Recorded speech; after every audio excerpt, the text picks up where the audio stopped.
What is happening today, PIT family? Today on deck, again, we have Mr. Bill Burr, who we're going to be reacting to on this glorious day. Mr. Bill Burr has quite a few he has quite a few videos online. My man is absolutely hilarious. Today he's going to be talking about the freedom is out the window. I don't know if he's talking about politics. I don't know if he's talking about the men's freedom. He's talking about the women's freedom. But we're about to get into today. Don't forget to hit the like button, like I said on the screen. Hit the subscribe button. Hit the notification bell so you don't miss any of these upcoming reaction videos. Let's get it. Bill Burr, freedom is out of the window. So anyway, I don't know what. Let me just back my way through this tour. Oh, when I was in Calgary, when I landed, the first things I saw was a big pickup truck. You know, I'm a truck guy. You know, I'm a truck guy. And I'll tell you what. The guy had freedom written on the back window.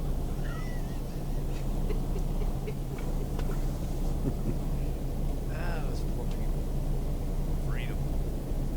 That's what this country's about freedom. Like, what does that even mean? I mean, I do know what it means. I think I know what it means. Freedom went out the window, like, I don't know how many decades ago. I don't know when these people are going to rebel. Oh, I guess they did. I don't know. It's just like, dude, when it comes to freedom right now,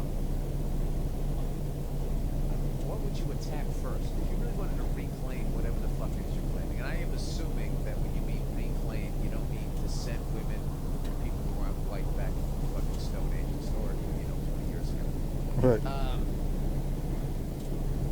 If you just mean like the government to stop harassing you, man, like I don't know where you would even begin. First thing you have to do, like most coups, is you have to go after the media, because once you control the narrative and you control the thought process, so you would have to go in and you would have to whack everybody at Fox News and CNN. That's the first thing you would have to do. So you control the narrative. Agenda number one, eliminate all media. And the reason why that is 100% true, think about it. We have TV 24/7. We got news 24/7. And most people get their news from social media. Most people get their news from Twitter. Most people go to Facebook and all these other social media platforms. But think about what happened in the last election when there are a lot of things that were, your account was shut down for saying it. Even right now, some people's accounts are being shut down for saying things because they're being called inflammatory. They're saying that it's misinformation or whatever they will put, whatever rule they put in place, so you can't make this particular post, or where you can't even, if you comment on it, your account is going to be banned for, or you're going to be timed out for a certain period of time. So it's already been happening where the media, which is the extension of the media, is social media. It's not just the news media, but an extension of the news media is social media. Twitter, Facebook, YouTube. You hear a lot of censoring going on. You sometimes on Instagram and TikTok too. What it was that you were doing. Because I can guarantee you, if there was a coup to overthrow the country, one that looked like it was going to be successful, not that fucking insurrection, January, whatever the fuck it was. A bunch of people with shit they got at Home Depot pushed their way into a government building. My favorite part was when they actually got all the way in there and they didn't know what to do because there was no plan to even get that far. And they just started sitting at desks and putting their feet up like children that had taken over a school. Like, oh, look, I'm the principal. Take a picture.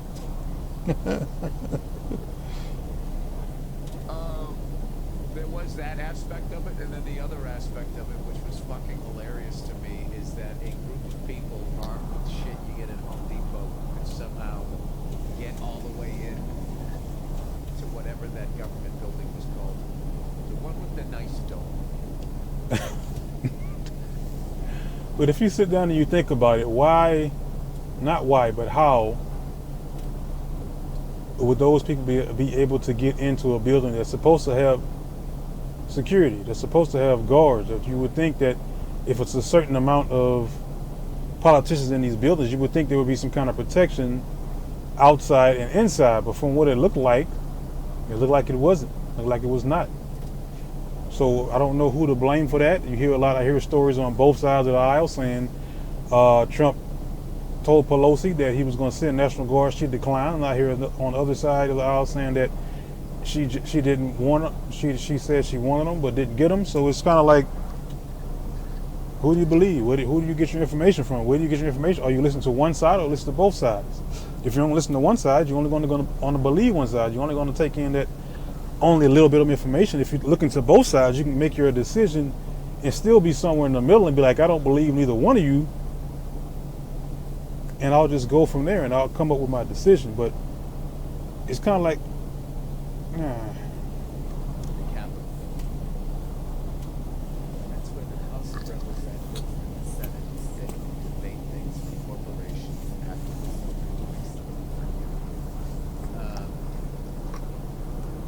anyway, so I saw that truck there, so I had fun with that.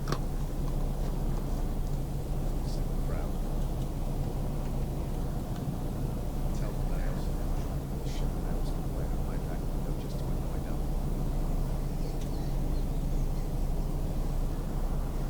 Just show them the badass truck.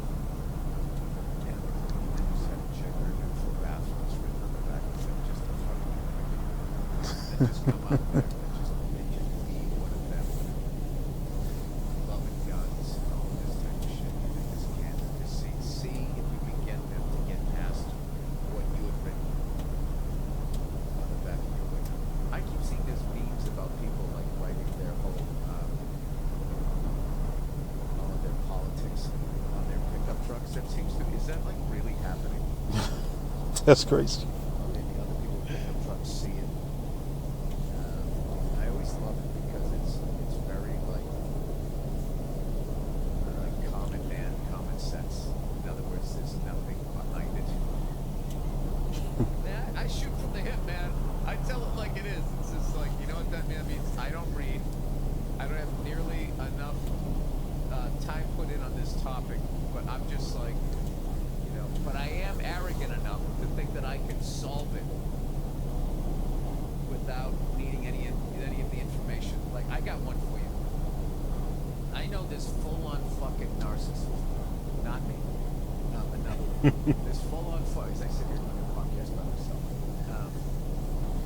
I know this full-on fucking narcissist. And for years, from the moment JFK Jr.'s plane went down to like a fucking 2 years ago, this dude was telling me without a fucking shred of doubt that he knew exactly what happened. And he just made up all of this shit. All of this shit. Hell, I'll tell you what happened. Dude, I'll tell you what happened. Dude, he didn't even get his license up here. Dude, he went down to Florida and they're like, oh, God, you're a fucking JFK fucking junior. Right? Dude, he had like fucking 8 hours and the guy just gave him his fucking license. That's what this guy said. And on and on and on and on and on and on and on. And then he bought a plane that was beyond his ability, and that he was too cocky because he was a Kennedy, and all of this shit, just indicting this dead person. Right? So, lo and behold, old Freckles here eventually goes out and gets himself a pilot's license. Then one day it dawns on him, one of the things that he learned is that anytime there's an accident, there's an FAA report about a year later. So I was like, why don't I just read the report? And I read the report, and nothing this guy said was true. This guy made a YouTube video, you know, also about it that was incredible. And I was reading saying this guy, most of his hours were with instructors, which most people it isn't because they can't afford to do that. And he actually has passed his written on his instrument exam and had experience. You know, he had like half the hours he needed to fly under instrument and all of that. He was an incredibly careful pilot, cautious pilot, and all of that. He just ran into a series of things that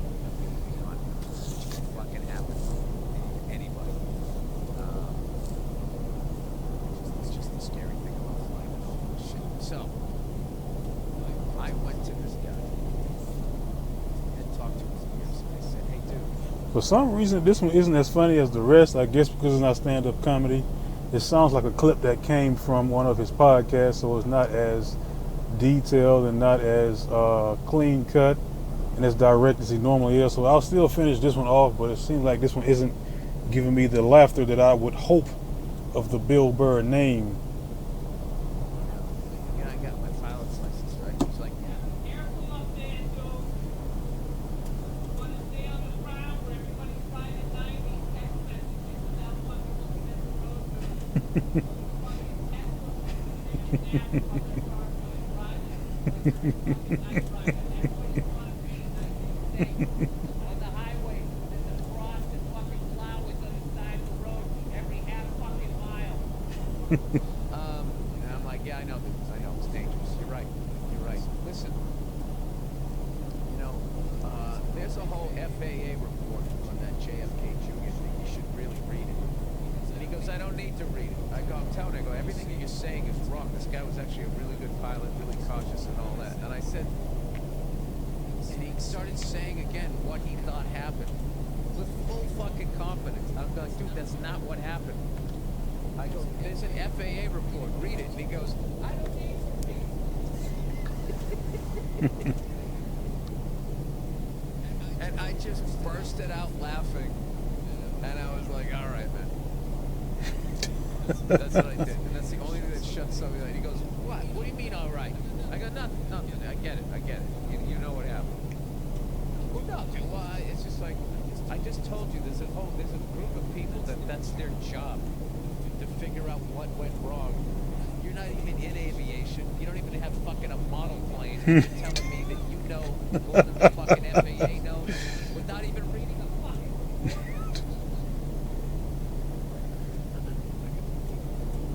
Just people like that. You know what's so fucking dumb is I know they're never gonna agree with me, but I will fucking walk up that hill every time and ring that doorbell every fucking time. What am I looking for? What am I looking to gain? You know what, Bill? You are right. Thank you for setting me straight. That's just not gonna happen on anyone. So anyway, so when I saw that, I got a big kick out of it. I was like, wait, I bought a big stupid truck. Now I'm gonna have to start writing things from the back and annoying the shit out of me. Well, Bill, you already do it on the podcast. All right. Where am I going from here? Let's talk about, just back a little bit. So, And that's it, guys. That's it. That's all. This one wasn't as funny as I thought it was going to be. Man, this was a little letdown. I guess this is part of the Bill Burr podcast that he does. This is not as funny as a stand-up, so I'm gonna have to see if I can find something that's funny. Man, that was disappointing to listen to this one, but that's it. That's all. Not too much more to say about that one, except it's a little disappointing to even put that out in the Bill Burr name. But that's it. I'm out.